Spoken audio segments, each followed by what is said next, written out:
Bienvenidos a Capilla de Esperanza. Dios me los bendiga. Es un honor y es un privilegio estar en la casa del Señor. Les damos la más cordial bienvenida. Me encanta ese video que usted acaba de ver a través de las redes sociales y que acabamos de mirar aquí, porque Él nunca ha dejado de dar. Él nunca ha dejado de dar y no es una opción. No es una opción. Le doy la más cordial bienvenida. Somos Capilla de Esperanza, una iglesia del Evangelio cuadrangular, cuya misión es compartir, presentar el Evangelio de Cristo amorosamente en poder, palabra y acción. A usted que se conecta a través de las redes sociales, bienvenido. Ahí debajo del video hay un cuadrito que dice compartir o dice share. Comparta esta transmisión. Es necesario expandir el Evangelio y cuando usted lo comparte, aparece en su muro y al aparecer en su muro se comparte a muchas más personas y estamos extendiendo, estamos haciendo realidad la misión de esta iglesia, compartir el Evangelio de Jesucristo en poder, palabra y acción. Amén. Gloria al Señor. Yo quiero compartir con ustedes una porción de la Escritura que está en Proverbios capítulo 3, porque nunca Dios ha dejado de dar. Y por eso nosotros tenemos como ejemplo a Jesucristo. Lo tenemos a Él como mejor ejemplo. Y quiero leerte una porción de la palabra de Dios en Proverbios capítulo 3. Y voy a leerte unos versos saltados. Y voy a empezar en el verso 1, porque es interesante esto. Proverbios capítulo 3, verso 1, y dice: hijo mío, no te olvides de mi ley. Oh, eso me encanta, porque el Señor está diciendo: no te olvides de la ley de Él, no te olvides de su palabra, y tu corazón guarde mis mandatos, guarde mis mandamientos. Quiere decir que no solamente no podemos olvidarnos, sino que tenemos que guardarlos, guardar sus mandatos en nuestro corazón y en nuestra mente. Y fíjense lo que dice el verso 2, porque largura de días y años de vida y paz te aumentarán. Lo que me está diciendo es que cuando tú y yo obedecemos su palabra, que cuando tú y yo ponemos en función la palabra de Dios, la atesoramos, la acogemos, ¿qué sucede con nosotros? Dice que largura de años hay a nuestros días. Pero sáltese conmigo al verso 9, de ahí mismo de ese proverbio. Y dice: honra a Jehová con tus bienes y con las primicias de todos tus frutos. Es un mandato, hermanos. Y me encanta cómo este proverbio comienza y dice, como él dice: atesora la palabra, cúmplela, obedécele a Dios. Y dice el verso 9, trae las primicias, honra. Me encanta esa palabra. Cuando habla de honrar, está diciendo obedece. Porque cuando tú y yo obedecemos, estamos honrando a Dios. Estamos glorificando su nombre. Y fíjate lo que dice el verso 10. Porque esto es una promesa. Cuando tú y yo honramos a Dios con nuestras primicias. Con los bienes está hablando. Y serán llenos tus graneros con abundancia, dice la palabra de Dios. Habrá una bendición hasta que sobreabunde. Y dice: y tus lagares rebosarán de mosto. Es el vino, cuando lo aplastaban, el mosto. Es ese juguito que sale ahí. Y eso, la Biblia nos habla de que el mosto también puede ser esa presencia del Espíritu Santo. Y yo lo comparo con, cuando yo obedezco a Dios, cuando yo honro su palabra, cuando yo hago real su palabra, mi vida, que es un lagar, es llena de mosto, es llena de su presencia, es llena de la presencia del Espíritu Santo. ¿Por qué? Porque estoy obedeciendo su palabra. ¿Cuántos estamos dispuestos a obedecer su palabra? Yo lo estoy haciendo, yo quiero eso. Entonces yo quiero que ahí donde está, incline su rostro y me ayude a orar por estos diezmos y estas ofrendas. Porque vamos a honrar a Dios. Yo quiero honrarlo. Y ahí usted donde está viéndonos a través de las redes, usted también incline su rostro. Y vamos a orar por esta palabra. Padre, te damos gracias. Porque hasta aquí tú nos has ayudado, porque tú has bendecido, porque tú has abierto las ventanas de los cielos. Y como tu iglesia, como tu pueblo, como tu familia, como tu nación, venimos a honrarte, Rey. porque queremos enaltecer tu nombre y darte, Padre, lo que a ti te corresponde. Recibe estos diezmos, recibe estas ofrendas como algo precioso, Señor, como un acto de obediencia a ti, Rey. En el nombre de Jesús declaramos que en este lugar hay bendición hasta que sobreabunde. Y te damos gracias por tu provisión. En el nombre poderoso de Jesús. Y la iglesia del Señor dice, amén. Amén, hermanos. Detrás de cada silla hay sobres. Yo le pido que si usted va a diezmar o va a ofrendar a través de los sobres, a través de lo que tenga que poner en el sobre, pues ponga toda su información por razones administrativas. Si usted dice, no, yo soy más tecnológico, entonces en la pantalla tenemos que usted se puede conectar a través de nuestra página web, www.cdrralley.org, y ahí usted va a encontrar cómo puede hacerlo a través de la página web. Si usted dice que usted es mucho más tecnológico y dice, no, eso a mí no me sirve, también lo puede hacer a través de texto. ¿Cuántos nos gusta? ¿Cuántos mandamos texto? Mire, si usted marca el número 919-328-2894, eso, nadie le va a contestar, solamente es un mensaje automático de parte de la iglesia en donde usted puede hacer su diezmo a través de ese mensaje de texto. Amén. Dios me los bendiga y esta mañana me complace, es para mí un honor y es un privilegio poder tener con nosotros a los pastores Contreras. Ellos son, aparte que de ser pastores para nosotros, mentores también, consejeros, son nuestros amigos. Y me encanta cuando ellos vienen para acá a compartir la palabra. Yo le voy a pedir a los pastores Contreras que pasen. El pastor Serafín Contreras es quien va a compartir la palabra en esta mañana, así que gloria a Dios por eso. Amén.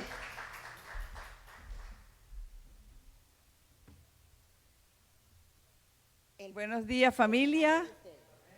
Qué lindo volverlos a ver, son mi familia, me hace feliz poder reunirnos de nuevo, porque con esta pandemia que nos han aislado tanto, el reencontrarnos nos llena mucho, ¿verdad?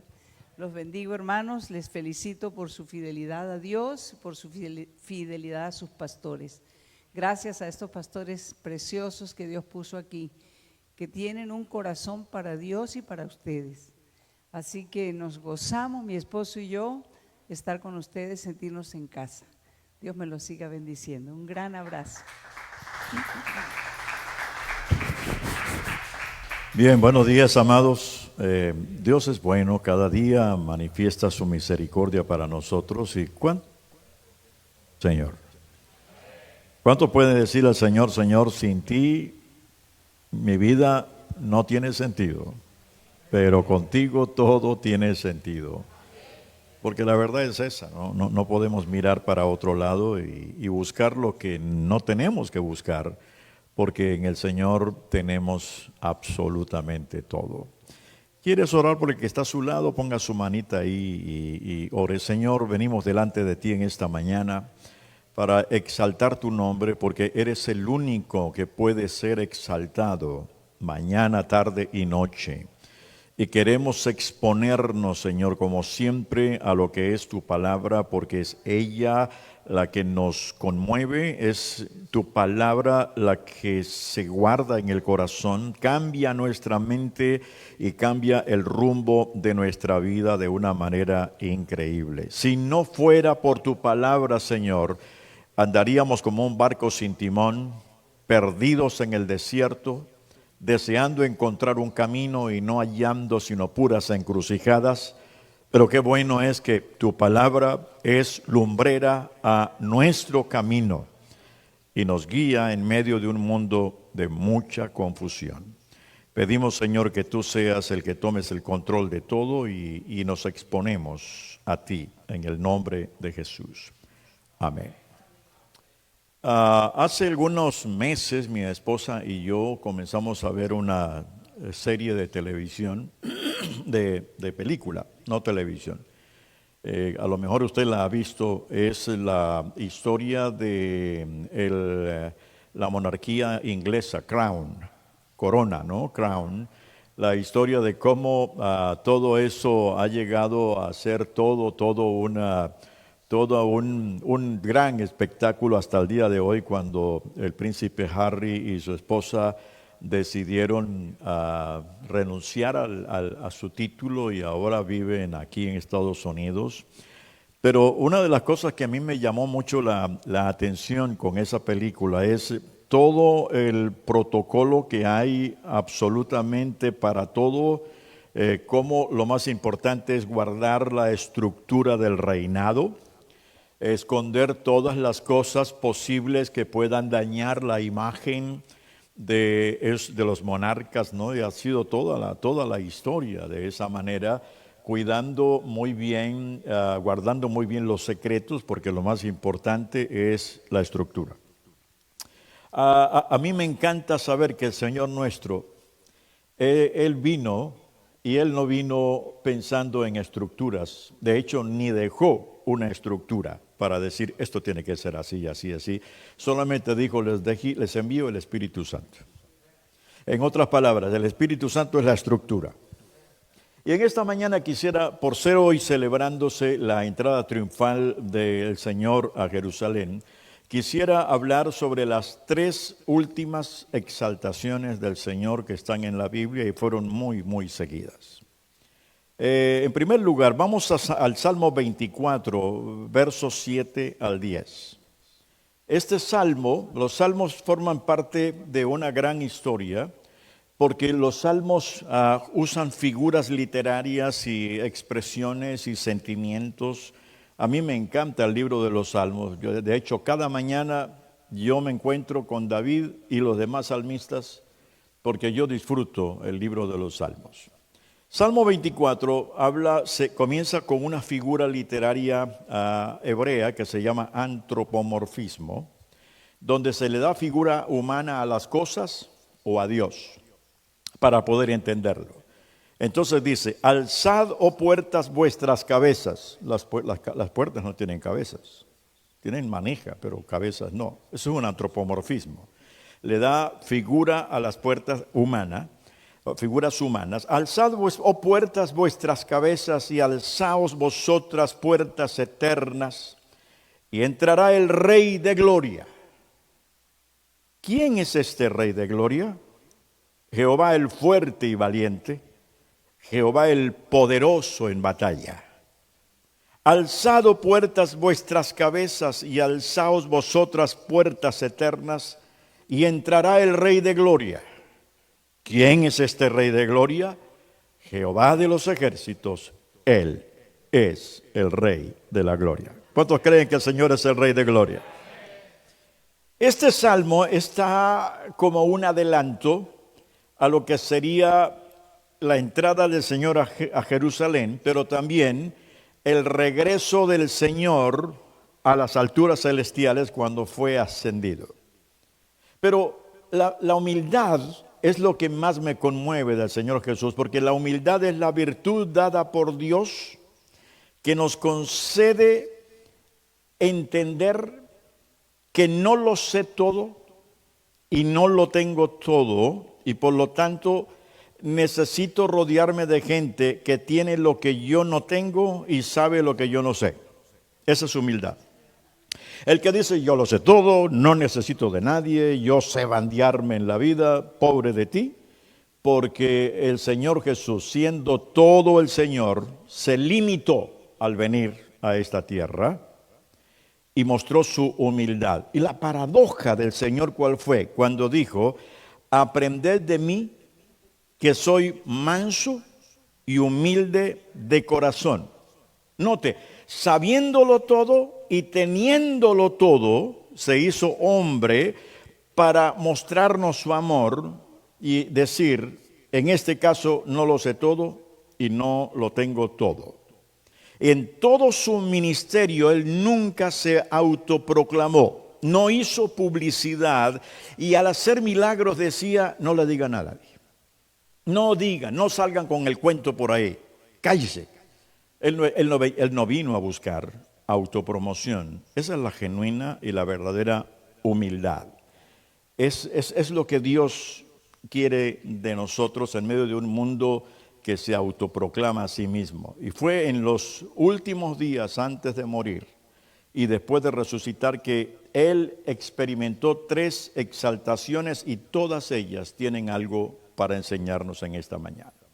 Vamos con la primera exaltación. La primera exaltación es la entrada triunfal a Jerusalén.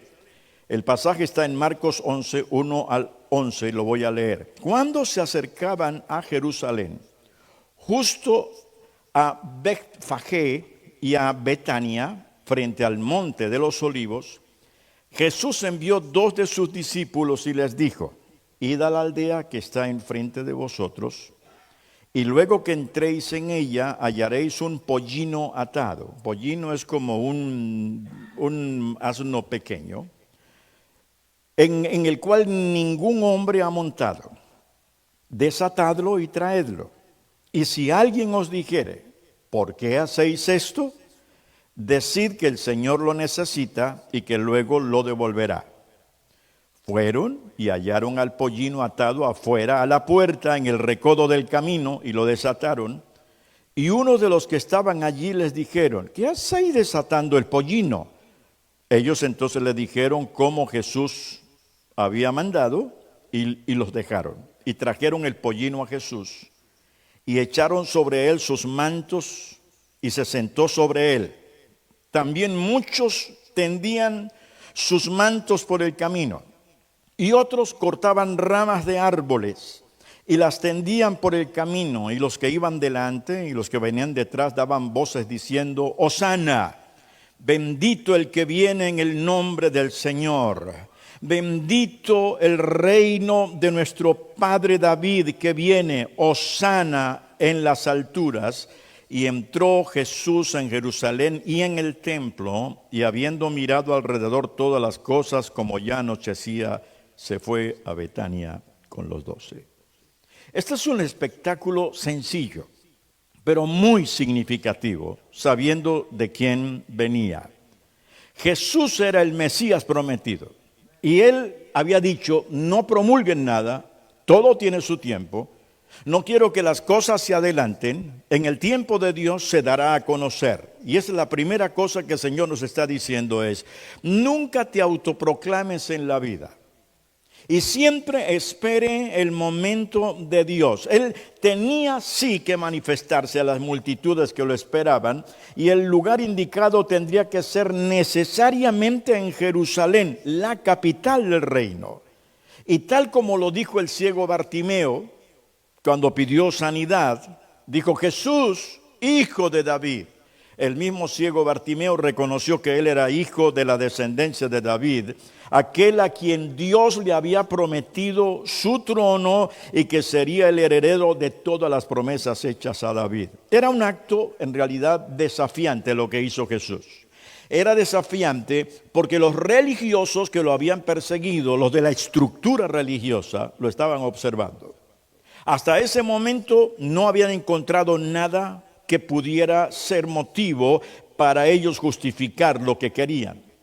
Pero el que él entrara a Jerusalén y que fuera proclamado como el Mesías, eso era desafiante, porque su mensaje ya los había desafiado. Él tenía un mensaje vivo y eficaz, lo cual hizo que algunos de ellos dijeran: nunca antes alguien ha hablado con tal autoridad como este, ni siquiera los escribas ni los fariseos, dijo la misma gente.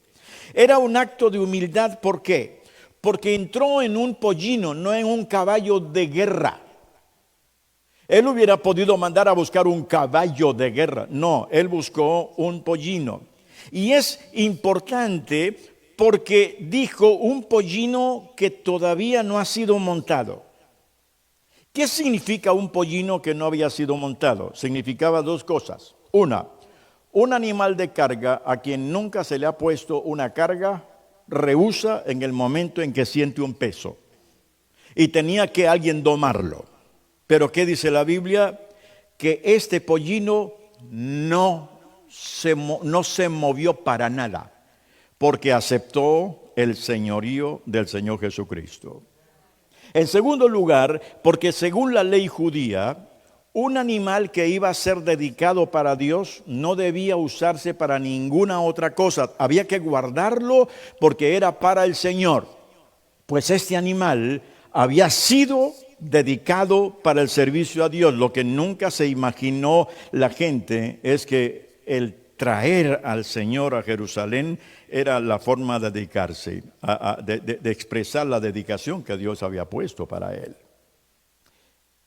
Me alegra mucho saber esto, ver cómo todo se doblega ante la presencia del Señor. Y cuando la gente comenzó a gritar Hosana, Hosana al que viene en el nombre del Señor, qué bueno que el burro no pensó que era para él. Sabía que era para el que venía encima de él.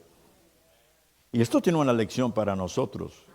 Cuando alguien diga qué bien lo hiciste, qué bien cantaste, qué bien predicaste, qué bien administraste, recuerda que esos hosanas no son para ti, son para el Señor. Porque Él es el único que tiene que ser exaltado.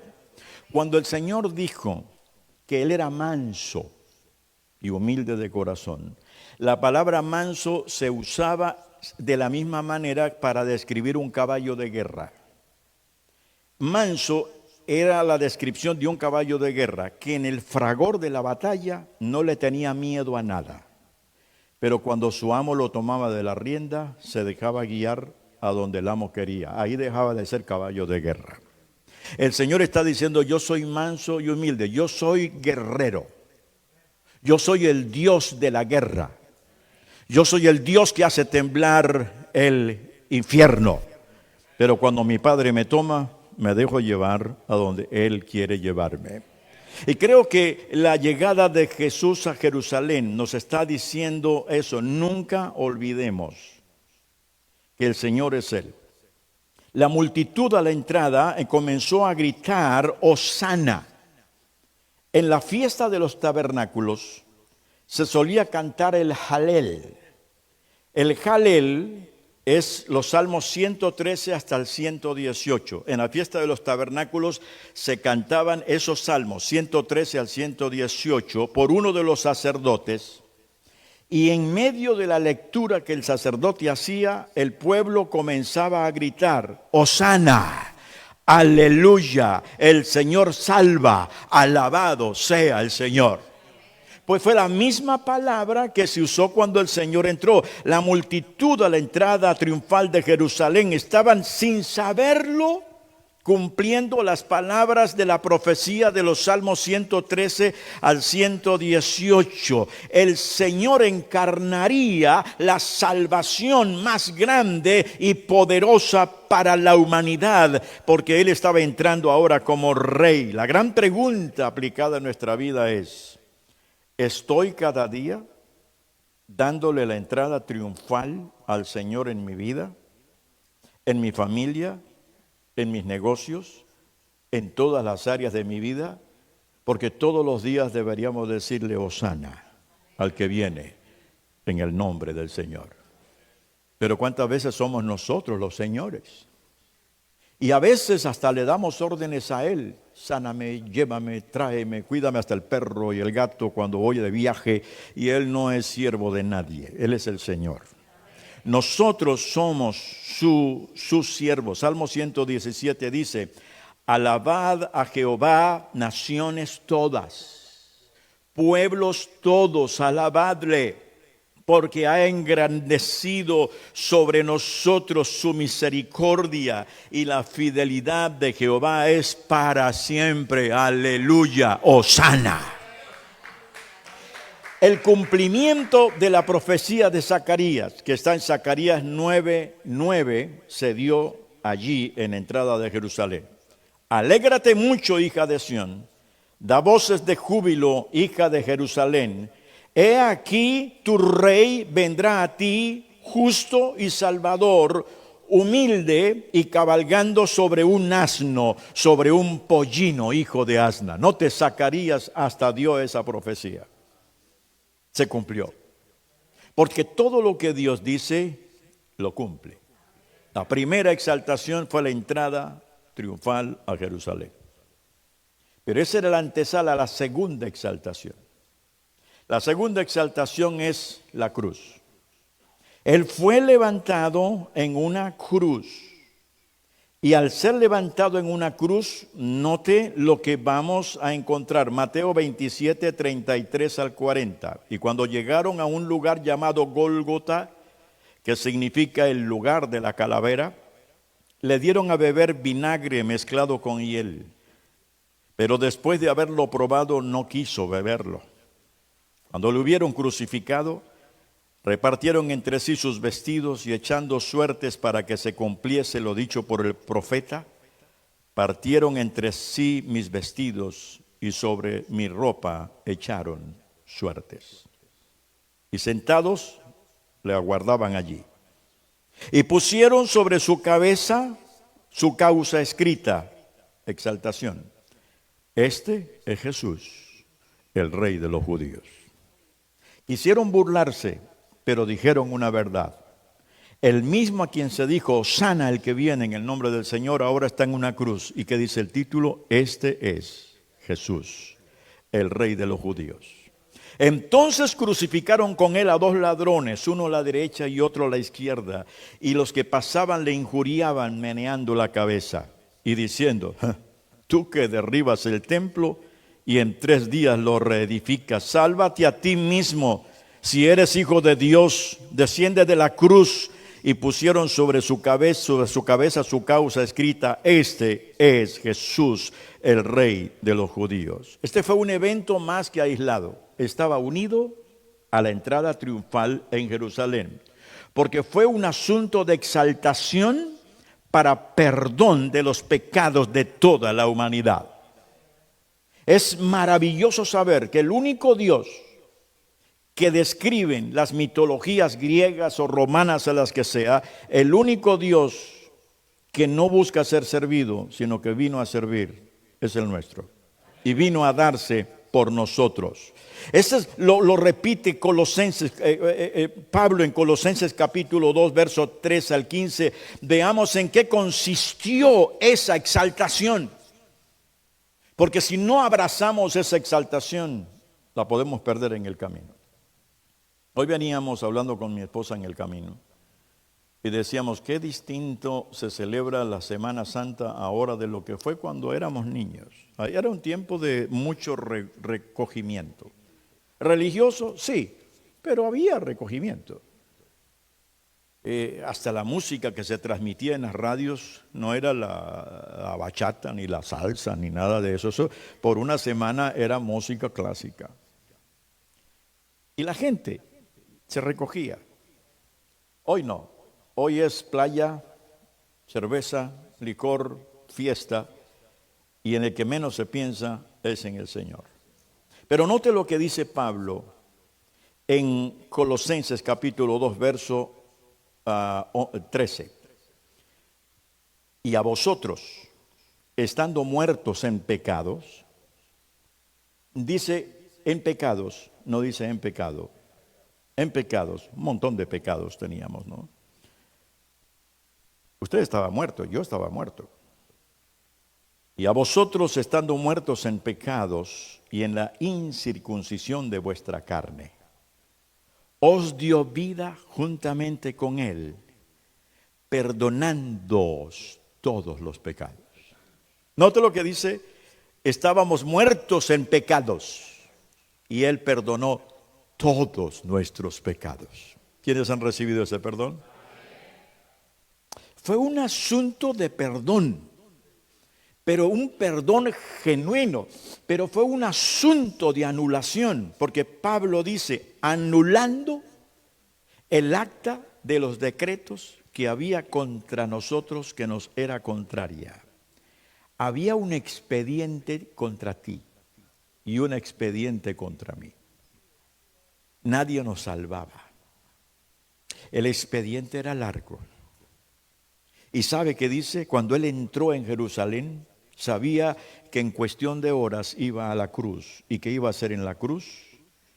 Anular nuestro expediente. A mí me gusta usar la imaginación cuando leo la Biblia. Yo me lo imagino a él entrando a la oficina, a la oficina del diablo y abriendo las gavetas de archivo y empezó a buscar mi folder. Serafín Contreras lo sacó, lo vio. Que no lo salva nadie. Pero lo anuló. Y me lo imagino tomando un sello que dice anulado. Y lo llenó de tinta roja. Y comenzó hoja por hoja, párrafo por párrafo, línea por línea, anulado, anulado, anulado, anulado. ¡Oh, aleluya! Tenemos que vivir eso, recordarlo. Anulado, una anulación. Es eso lo que Él ha hecho con nosotros. Pero no solamente nos perdonó, no solamente anuló el expediente, sino que Colosenses dice que fue un asunto de quitar. No solamente anuló, quitó, sacó y clavó. En otras palabras, por aquello que el enemigo tome lo que yo anulé y lo vuelva a meter al archivo, o tenga fotocopia, mejor me lo llevo conmigo a la cruz y lo clavo. Y cuando él extendió sus brazos en la cruz, su expediente estaba en sus espaldas. Y nadie lo podía sacar de allí. Por eso Pablo dice, ahora pues ninguna condenación hay para los que están en Cristo Jesús. Aleluya. Así que esa exaltación no fue solamente un asunto de perdón, sino que de anulación, de quitar, clavar, pero finalmente de despojar. Porque dice, y despojando a los principados y a las potestades. Despojó a las potestades y a los principados. Y la palabra despojar aquí significa desnudó. Le quitó la ropa. Pero para él hacer eso, él también fue despojado. Porque a él le quitaron la ropa. En el Calvario Jesús no estaba con ese trapito blanco que ponen los pintores. Estaba desnudo. Porque a los crucificados los desnudaban. Y les veían su sexo. Él no rehusó a eso. Pero él, ¿por qué no rehusó? Porque él dijo, despójenme ahorita, que después me he visto. Pero después yo les quito la ropa a ustedes. Y él desnudó al diablo. Y sabe, hasta el día de hoy, el diablo no sabe dónde esconderse. Anda con una mano adelante y otra una mano atrás, porque no quiere que lo vean. Jesús lo despojó. Lo desnudó y lo exhibió públicamente. La figura que Pablo está usando aquí es la misma figura que cuando un ejército iba a la guerra y ganaba la guerra, los soldados prisioneros eran tomados y desnudados y se hacía un desfile donde adelante iban los generales, detrás los soldados y el pueblo dijeron de Jesús como casi un hosana, dándole la bienvenida a los guerreros que habían ganado, y a la final del desfile estaban todos los soldados enemigos desnudos. Y la gente se reía de ellos. ¡Oh, mira cómo quedaron! ¿No? Se burlaban de ellos. La Biblia dice que eso fue lo que Jesús hizo en el Calvario. Los exhibió. Y dice, y los exhibió públicamente. Así como el enemigo te ha querido exhibir a ti públicamente. Si alguna vez has caído en un pecado, tú sabes lo que se siente exhibido públicamente. ¡Qué vergüenza! Pues ahora el que está exhibido públicamente es el enemigo. Porque usted está vestido con las vestiduras de justicia. Y por último, un asunto de triunfar. Triunfando sobre ellos en la cruz. Esa exaltación fue de triunfo. No como muchos hubieran querido que no fuera, pero así tenía que ser. Porque Él es Dios que paga, es Dios que no regatea. Es Dios que sabe lo que usted vale.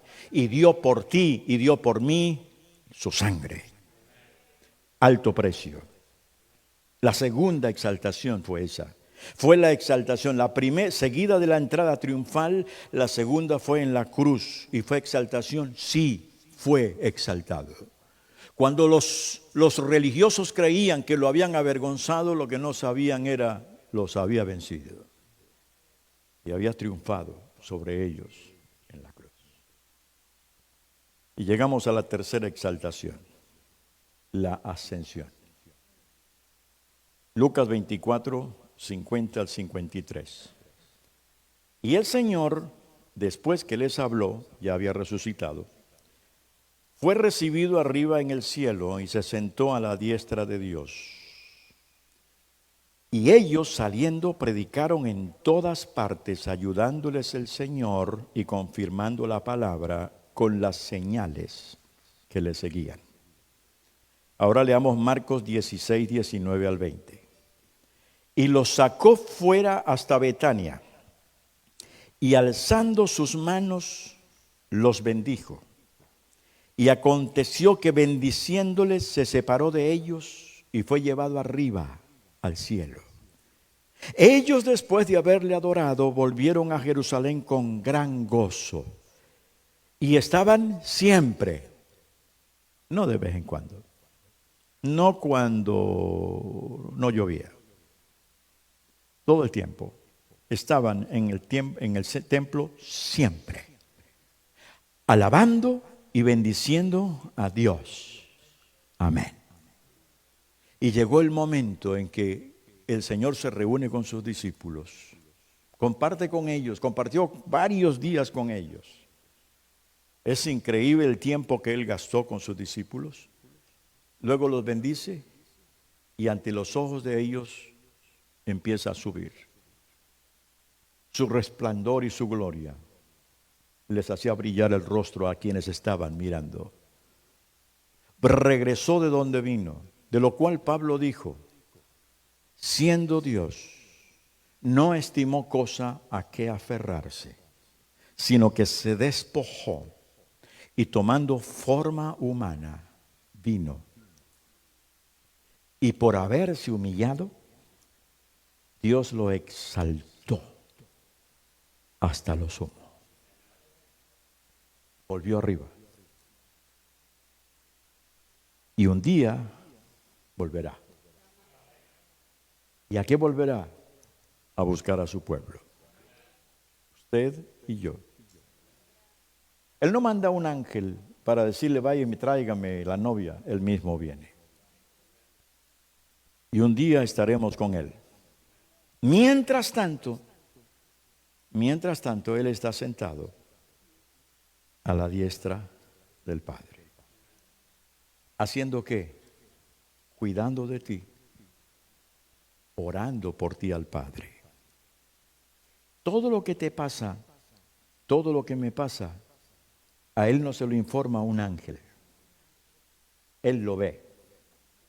El libro de Hechos, capítulo 7, versos 54 al 56, nos muestra la muerte de Esteban. Y dice, los líderes judíos se enfurecieron por la acusación de Esteban y con rabia le mostraban los puños. De esta no te salvas, Esteban.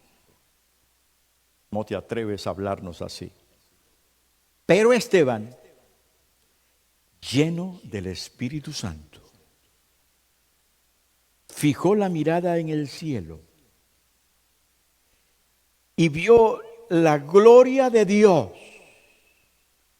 y vio a Jesús de pie en el lugar de honor a la derecha de Dios y les dijo, miren, veo los cielos y al Hijo del Hombre en pie en el lugar de honor a la derecha de Dios.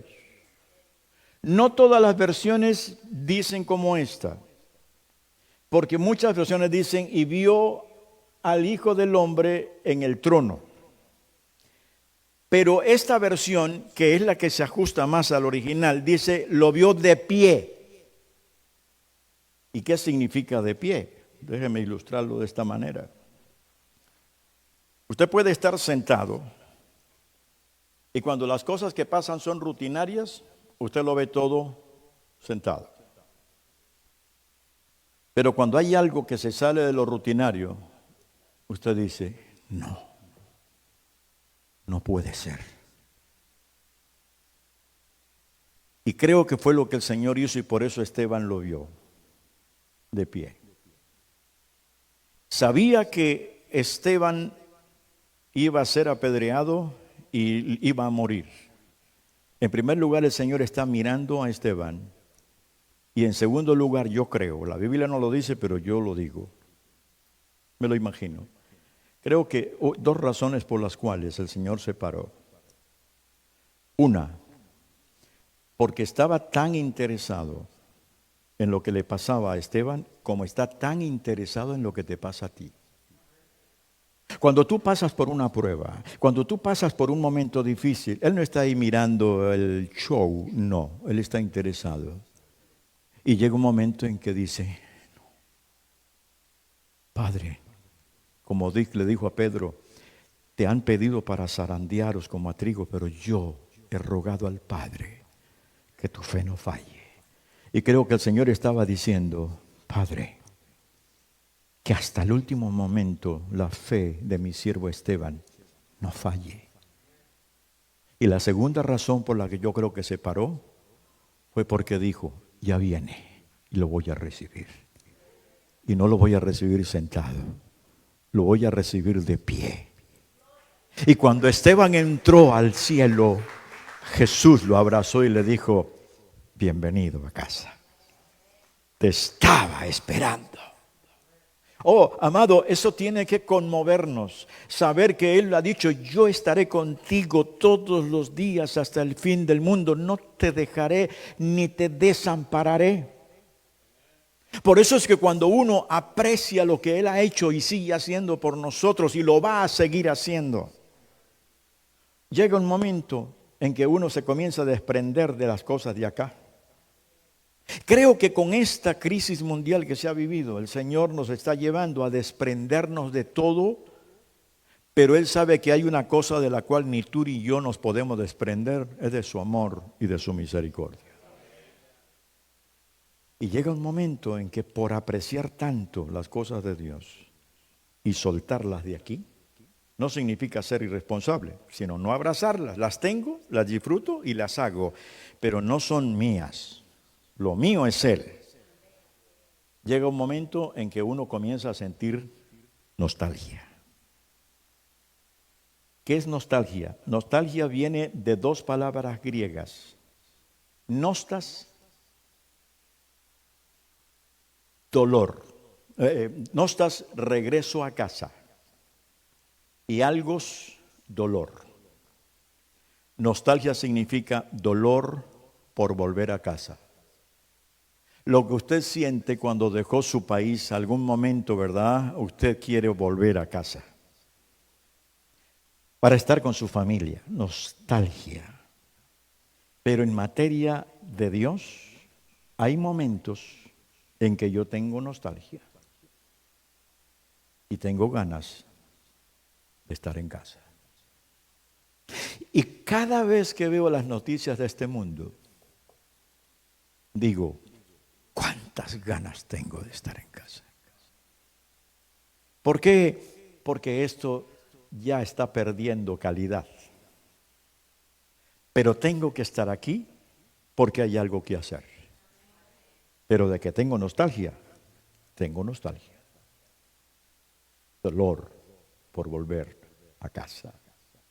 Y eso fue lo que experimentó Esteban cuando dijo, veo mi casa. Y veo al dueño de la casa que se paró porque me va a recibir. ¿Quieres eso? ¿Lo estás sintiendo? Yo te animo en este día porque las tres exaltaciones están unidas. La entrada a Jerusalén con sencillez y humildad, prediciendo lo que vendría. la cruz de Cristo liberándote y cancelándote tu deuda, y la ascensión está arriba, cuidando de ti. Y cuantas veces tú bebes por un momento difícil, Él se para, porque está pendiente de lo que te pueda pasar. Y ora al Padre: Señor, que su fe no falle, y que en vez de dudar, tenga cada día nostalgia, dolor por venir a casa. Inclina tu frente allí donde estás. Señor, estamos tan conscientes de que los hechos que están registrados en tu palabra no son hechos simplemente históricos, sino profundamente proféticos y relevantes para nuestra vida personal. Señor, nuestro deseo en esta mañana es que día a día, desde que nos levantemos, digamos: Hosana al que viene en el nombre del Señor. Hosana en este día en que pongo mis vestidos, mis glorias, mis logros, mis éxitos como ramas para que tú pases, porque eres tú el único Señor, el Señor del universo. Pero que día a día apreciemos lo que pasó en el Calvario y nos demos cuenta que nos anularon el expediente. Ya no hay juez que nos condene, no hay tribunales a donde ir. Y esos jueces están desnudos, avergonzados públicamente, porque tú pagaste un precio muy alto por nosotros. Pero Señor, que también estemos conscientes que un día ascenderemos. Tú fuiste primero, tú fuiste el primero en venir a esta tierra a buscarnos, fuiste el primero en ir a la cruz para morir por nosotros y fuiste el primero en ascender para esperarnos. Ayúdanos, Señor, cuando pasemos por momentos difíciles, a visualizar en el Espíritu que tú te pones de pie por dos razones. Porque estás pendiente de nosotros y no habrá un detalle que se te escape de tu mano. Y en segundo lugar, porque si en medio de esa prueba llegáramos a partir, tú serás el primero en pararte para recibirnos. Y no va a ser un ángel, Él no va a mandar una comitiva de ángeles para que nos reciba mientras Él está allá en el trono esperándonos. Serás tú el primero. Serás tú el primero que veremos, el primero que abrazaremos, al primero a quien adoraremos. Gracias, Señor, ayúdanos a ser gente de compromiso, que en medio de esta crisis mundial tú puedas seguir trabajando en nosotros para ser un pueblo que te exalta. Un pueblo que va por encima de lo humano, un pueblo que va por encima de lo material, un pueblo que va por encima de los logros simplemente que no me van a dar lo que tú me diste. Sí me vas a dar logros, claro que sí, pero de todo eso lo pondremos a tus pies como el pueblo ponía ropas y ramas, porque el más importante era el que venía sobre el pollino. Y ayúdanos, Señor, a tener la misma actitud del pollino. Él sabía que las hosanas no eran para él, sino para quien venía encima de él. A ti te damos honra y gloria. Señor, te pido ahora que tomes nuestra vida. Ponte de pie allí donde estás. ¿Qué es lo que te preocupa? ¿Qué es lo que te hace pensar? ¿Qué es lo que te ha hecho temblar últimamente? ¿Qué estás a punto de perder?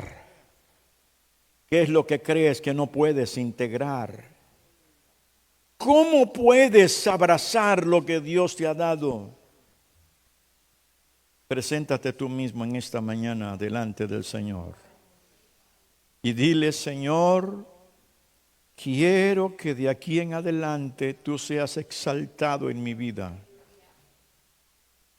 No quiero ver las noticias como primer cosa en la mañana.